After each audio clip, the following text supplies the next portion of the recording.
தான் கிடையாது.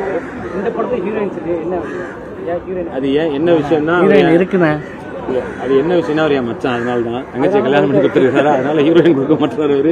ஒரு ஹீரோயின் லைஃபுக்கு உண்மையாக கொடுத்துட்டேன், அதனால படத்தில் கொடுக்க மாட்டேன். இப்படி இல்லை, இந்த படத்துக்கு தேவைப்படலை. அஃப்கோர்ஸ் அதில் ஆக்சுவலாக நடித்த பெண்கள் எல்லாமே அதில் ஹீரோயின்ஸ்னு வச்சுக்கலாம். ஏன்னா அப்படி எல்லாருக்குமே இம்பார்ட்டன்ஸான கேரக்டர் இருக்கிறதுனால. வணக்கம், சட்டமின் கையில் படம் நீங்கள் பார்த்தது எங்களுக்கு ரொம்ப ரொம்ப சந்தோஷம். எல்லாருமே ரொம்ப நல்லா சொல்லியிருக்கீங்க, மனசார பாராட்டியிருக்கீங்க, எனக்கு தெரியுது. படம் ஒரு த்ரில்லர் எனக்கு ரொம்ப பிடிக்கும். ஸோ த்ரில்லர் படம் பண்ணணும்னு ரொம்ப நாளாக ஆசை. ஸோ அந்த மாதிரி ஒரு நல்ல கதையாக அமைஞ்சுது. ஸோ இந்த படம் பண்ணோம்.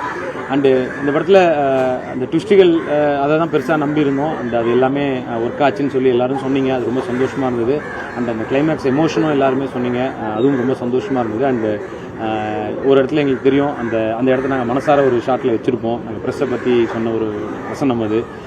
ஏன்னா உண்மையிலேயே சொல்கிறேன், நீங்கள் இல்லாமல் யாருமே இல்லை. நாங்கள் இல்லைன்னு சொல்கிறது கூட மட்டும் இல்லை, நீங்கள் இல்லாமல் யாருமே இல்லை. உங்கள் மூலமாக தான் நாங்கள் உலகத்தை பார்க்குறோம்.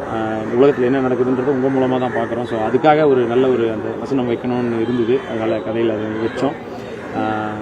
ஸோ அதான் நாங்கள் சொன்ன மாதிரி தான் ஒரு சின்ன ஒரு பேர்லாம் சேர்ந்து ஒரு சின்ன குழந்தைங்களாம் உங்கள்கிட்ட வந்து நிற்கிறோம். நீங்கள் தான் டீச்சர்ஸாக இருந்து இந்த படத்தை நல்லபடியாக கொண்டு போய் சேர்த்து நல்ல பெரிய ஒரு ஹிட் ஆக்கணும். ஸோ இனிமேல் தான் சட்டம் என் கையில்ன்ற மாதிரி இனிமேல் கண்டிப்பாக சட்டம் உங்கள் கையில் தான். உங்கள் கையில் ஒப்படைக்கிறோம் குழந்தைய பெற்று. இதை நீங்கள் தான் பெரிய இதுவாக ஆக்கி தரணும். உங்களுக்கு எல்லோரும் நீங்கள் மனசார பாடுறான்னு வந்து எங்களுக்கு ரொம்ப ரொம்ப சந்தோஷமாக இருக்குது. உண்மையிலே இதுதான் ஃபஸ்ட்டு நாங்கள் இந்த படம் எடுத்ததுலேருந்து இன்றைக்கி தான் ரொம்ப சந்தோஷமாக இருக்கும். ஏன்னா நீங்கள் பார்த்து நீங்கள் பாராட்டினது தான். அந்த எல்லாருக்குமே தேங்க்ஸ். சாச்சி ரொம்ப கஷ்டப்பட்டு பண்ணியிருக்காரு. அவர் ரொம்ப டெடிக்கேஷன் டு த கோர். அவர் நான் ரொம்ப இதாகவே சொல்லுவேன். நான் அது காஞ்சூரிங் கண்ணப்பன் டைரக்டரையும் சொல்லுவேன், செல்வினையும் இவரையும் சொல்லுவேன்.